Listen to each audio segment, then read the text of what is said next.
আদিত্যকে দেখতে এসে সুদীপার গলায় লকেট দেখেই চমকে গেল পরমা। হ্যাঁ বন্ধুরা, এমনটাই দেখতে পাবো আমরা অনুরাগের ছোঁয়া ধারাবাহিকের আগামী পর্বগুলোতে। পরমা মনে মনে বলতে থাকে, কেন যেন আমার মনটা কুকাইছে, কেন মনে হচ্ছে খারাপ কিছু হয়েছে বা হতে চলেছে। আদিত্য ঠিক আছে তো? ওকে কতবার আমি বলেছি পৌঁছে যেন আমাকে একটা ফোন করে, আমাকে জানায় ও ঠিক মতো পৌঁছে গেছে কিনা, কিন্তু ও আমাকে এখনো কিছুই জানায়নি। ওর কোনো বিপদ হয়নি তো রাস্তায়? তাই তখনই পরমা আদিত্যকে ফোন করে। আদিত্য তখন জানায় তার সামান্য একটু চোট লেগেছে, এখন সে হসপিটালে আছে। এটা শুনেই ঘাবড়ে যায় পরমা। তাই তখনই হসপিটালে ছুটে আসে এবং সেখানে এসে দেখতে পায় যে সুদীপা আদিত্যর সেবা যত্ন করছে। তখনই আদিত্য পরমাকে বলে যে সুদীপাই আমাকে এখানে নিয়ে এসেছে এবং ও নিজেই আমার ট্রিটমেন্ট করিয়েছে।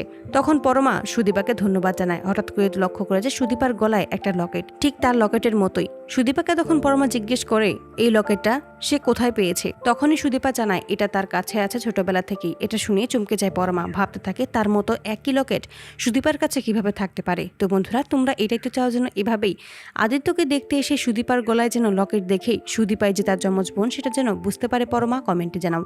আর নিয়মিত আপডেট পেতে আমাদের চ্যানেলটি এক্ষুনি সাবস্ক্রাইব করে পাশে থাকো। ধন্যবাদ।